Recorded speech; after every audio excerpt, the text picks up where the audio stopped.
Ciao a tutti e benvenuti. Oggi ho la console Nintendo Switch e vi mostrerò se potete giocare a The Witcher 3 Wild Hunt sulla vostra console. La risposta è sì, potete giocare a questo sulla vostra console. Il modo in cui lo installi è che devi andare nel tuo Nintendo eShop e poi cercare il tuo gioco. Devi andare su Cerca e qui nella scheda di ricerca devi cercare Witcher 3 come è qui e poi cercare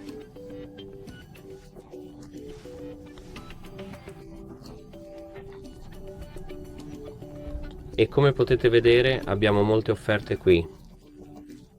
Questo è tutto, spero che ti sia utile, arrivederci.